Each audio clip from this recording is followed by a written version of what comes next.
Good evening and welcome to Audioheads, a product of Geeks Assembled and our wonderful podcast and YouTube channel. This week we're reviewing Made You Look, the Torchwood. Sorry, your host is a little under the weather. The Torchwood most recent release on the Big Finish, the Big Finish audios, and so to review, we've got four very interesting fellows and myself, and so let's start with Texas Tim. What do you think about Torchwood? Made You Look? I thought it was good. This is the first time I've listened to one of these. They've been putting these out monthly for about a year now, and it was one of the first things they did when they got the new license. To do a new series, Doctor Who or related program, so that's cool. And I've been sitting on them because I like to save things up for like a rainy day to listen to. But yeah, it was really good. It was spooky and kind of like appropriate, I guess, for this month. I like Gwen. I like the character of Gwen, so it was nice that it was about her rather than any of the other ones. And I just thought it was a great story. It was a good idea for a scary, spooky, ghosty monster kind of thing. The ending is a bit abrupt, but then again, that's how the best horror stories are, aren't they? They don't really give you much of an ending, but it is what it is. I suspected that the old woman that she was helping was going to end up being the beastie or the bad guy, but I was wrong. So it's one that keeps you guessing as you listen to it. But yeah, are we rating it now? Overall, I'd give it a 9 out of 10.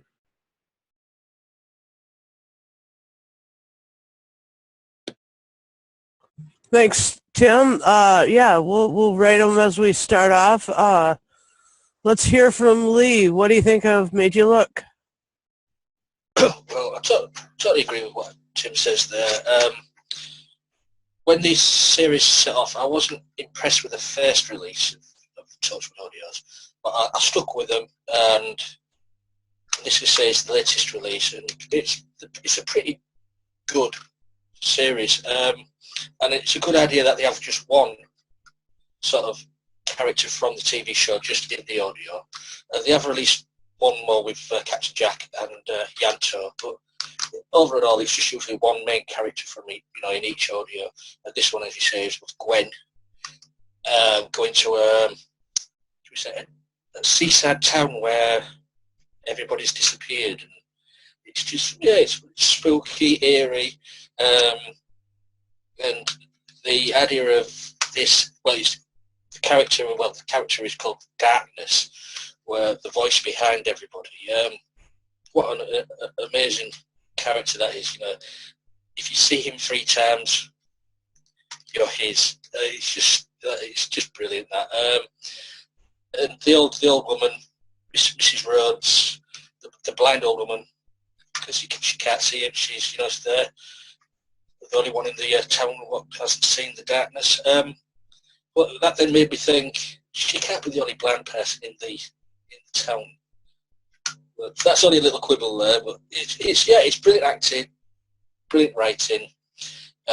Look forward to the next season of Torchwood. Hopefully they will get some more other characters in.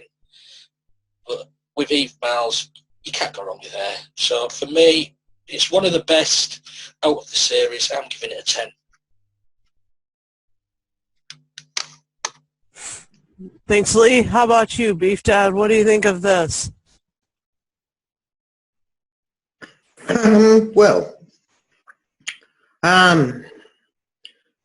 Small cast, a 4-hander. Obviously, Eve Miles, played by Gwen Cooper. Gwen Cooper, played by Eve Miles. Oh, God, it's the age. Matthew Gravel playing the Darkness, Marilyn Conte playing the old blind lady Mrs. Rhodes, and Ross Ford playing James, who was he was like a homeless person. A bum. Yes, he probably had one, yes. And yeah, excellent. But there was another character. There was another character in this, and that was the town itself, the sound effects, the atmosphere. It was incredibly well done. You were there when they were on the beach. You were on the beach with them. It wasn't when they came to the promenade and they could hear and see the fairground. You could hear and see it with them. It was brilliantly done. Scripting was good. Like Tim, I find the ending a little abrupt. And there's nothing to say that they actually got away from the darkness. So you left a bit up in the air. But yeah, excellent writing. And as you say, you cannot go wrong with Eve Miles. And Marilyn LeConte playing Mrs. Rhodes, the old blind lady, was brilliant. She was absolutely superb. It was a tour de force. Yeah, it's the only audio Torchwood that I've heard thus far. And I loved it. And it gets a 10 for me.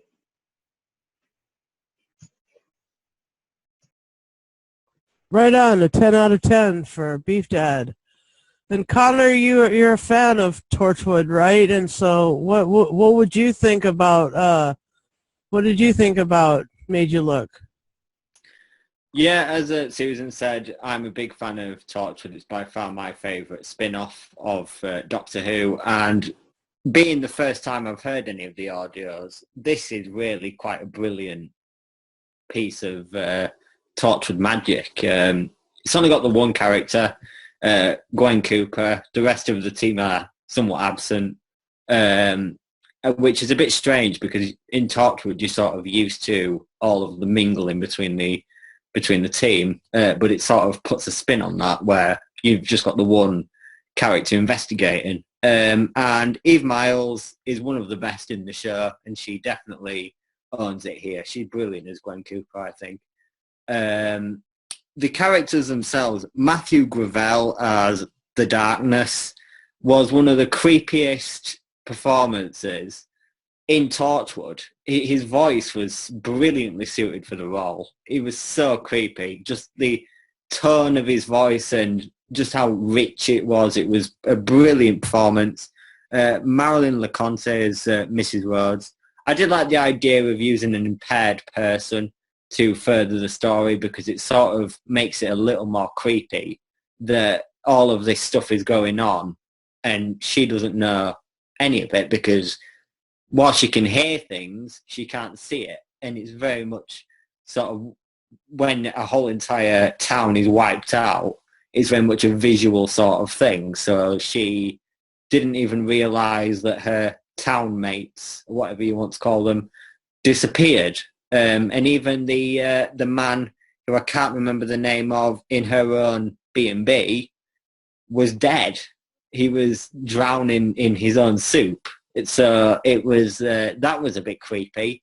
Yeah, as everyone before me has said, the ending was a bit ambiguous, but that's I think that's perfectly fine. And all the best horror, as Tim said, sort of uses that. The interesting thing with The Darkness is that they use sort of a familiar horror trope, not only in film, but in just stories.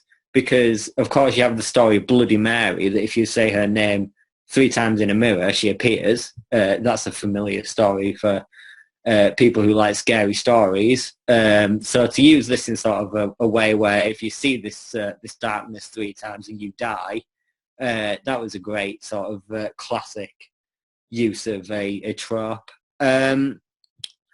Overall, I think the homeless guy, James, I believe his name was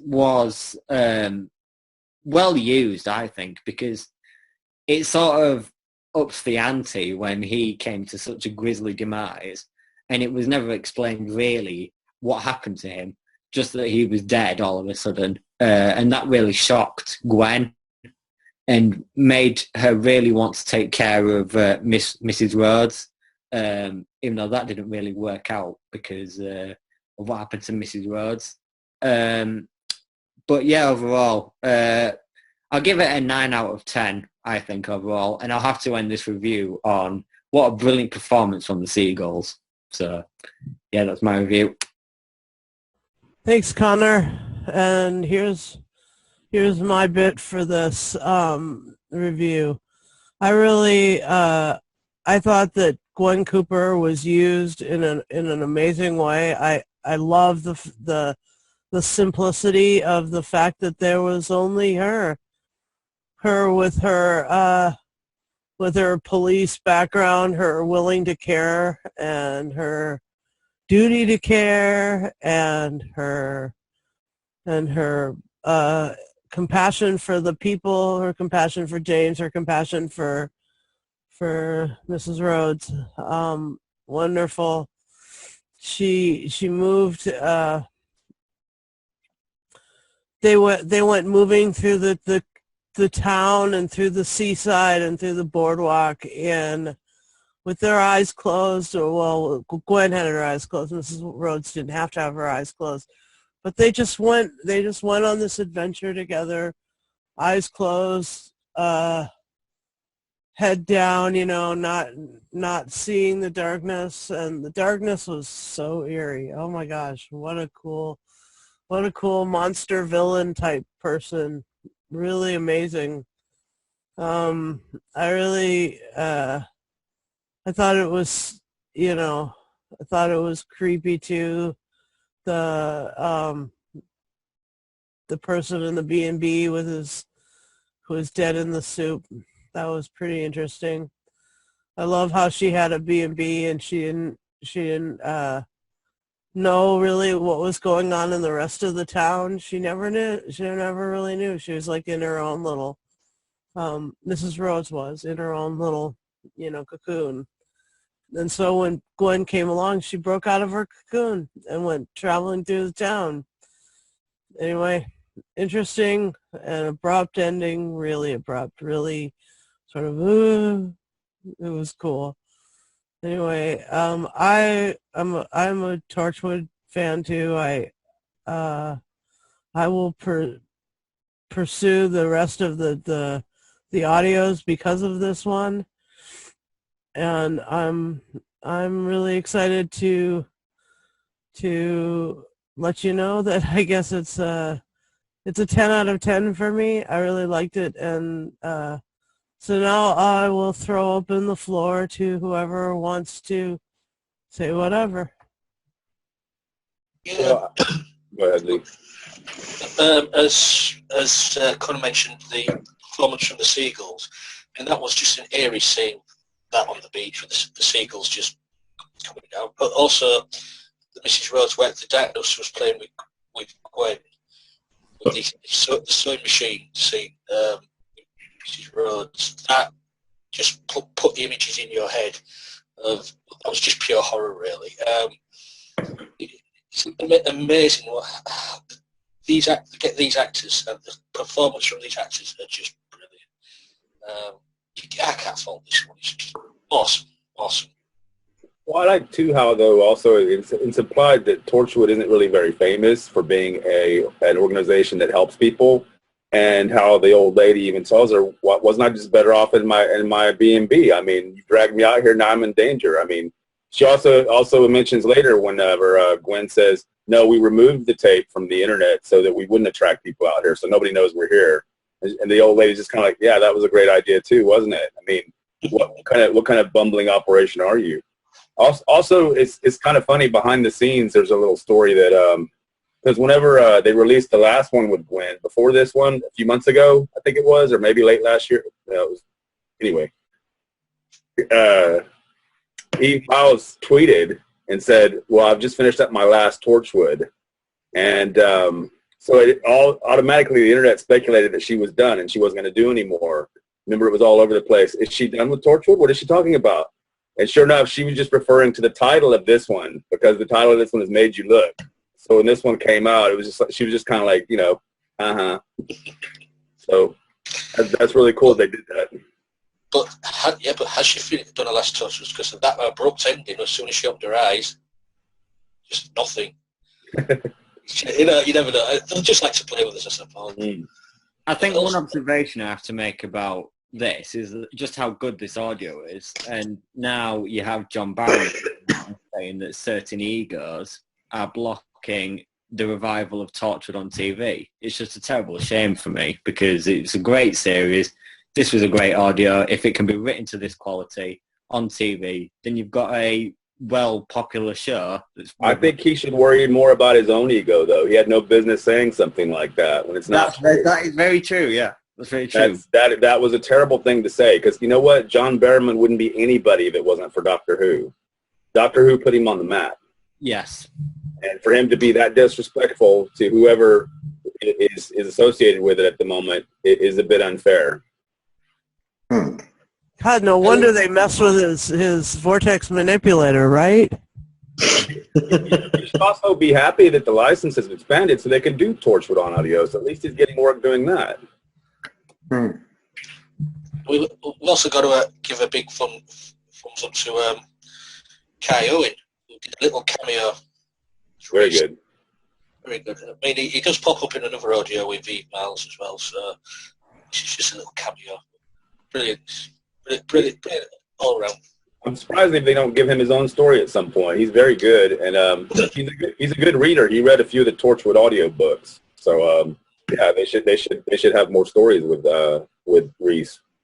Yep. The most one he will. I mean, they've given stories to Von Hartman as well. So I'd like to see a story with Captain What's His Face from Series 2. Jack Hart. Yeah. Kiss Kiss Bang Bang. That one. Yeah. Captain John. Captain John. Yeah. John Hart. Yeah. In the next series. You never know. Anything's possible with Big Finish audios. Yes. Yeah. Yes, I agree. The standout scene section for me was when they were on the beach, moving across the beach, and the beach seemed to be getting longer, and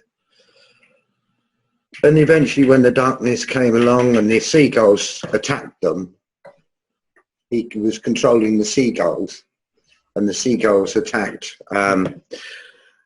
Gwen Cooper and Mrs. Rhodes, and then he ate the seagulls. and then he basically consumed the energy of the seagulls, and the sound effect of seagulls just dropping onto the sand was just amazing. It was absolutely amazing. Yeah. Very, very reminiscent of the birds. Which enough we'll be doing pretty soon. Yeah. It was sort of a Hitchcock moment there. Yeah. Very much, yeah. So does anybody have any idea about an explanation for what this thing was? Because they don't really, it just kind of ends, doesn't it? And it doesn't imply that there's going to be a part 2 or something, or they're going to return to it at some point. The story ends like really good horror ghost stories ends. It's just, boom, it's over. And you have to think about it and not be able to sleep. So, what did Mrs. Rhodes say? The only way to beat a bully is to turn your back on them and walk away, and that's what they did at the end. Oh, okay. And I think that's how they diminished his power, just by walking away from him. And putting him in a box. Yes, yeah. Well, as you say, the abrupt ending does play with you, thinking, did he get her? Did he get her, or did she get away? It's up in the air. Yeah. The darkness. The next season. The darkness felt like a little bit like the great intelligence, able to control other things, and yeah, that's what I thought as well. Pretty.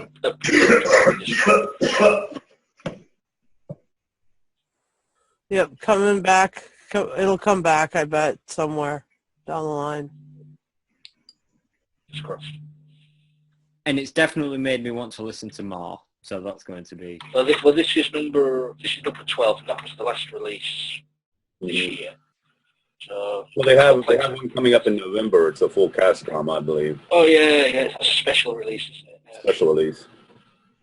Well, that's going to be brilliant. That's with 3 main characters in it, I think.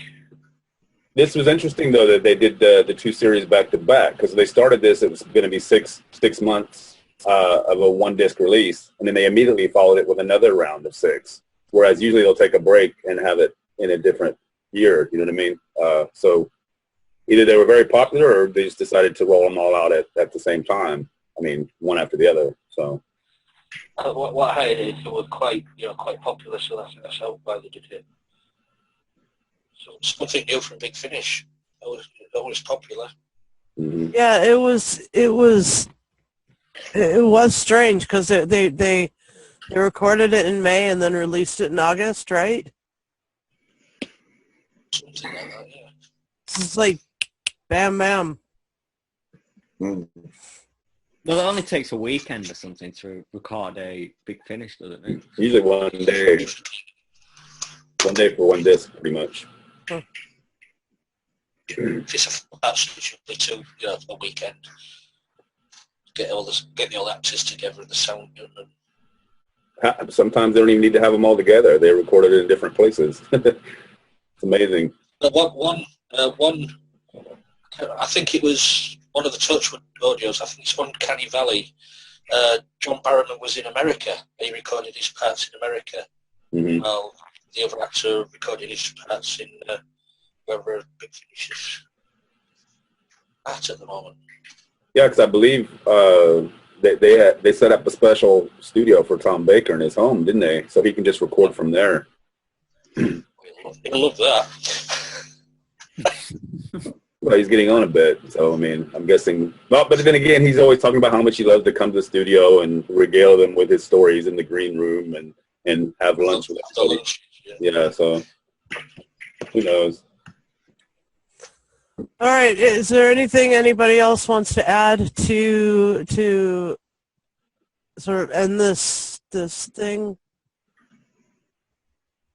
Just Big Finish is one of it's the best thing that's happened to the science fiction drama circuit for many years.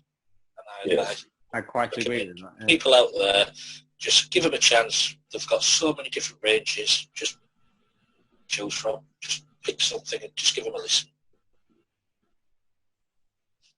Well, thanks for listening, everyone. Like, subscribe. Please leave comments below. Anything you want to talk about, the darkness, staying in a B&B, Eve Miles or Gwen Cooper or Kai Owen, Reese Cooper, or Reese Williams, or anything else at all to do with Torchwood, please leave comments below. And thank you for watching Audioheads. We'll be back in a fortnight for another wonderful adventure on audio. And so thanks very much. This has been your Geeks Assembled crew here. Have a great one. Bye-bye.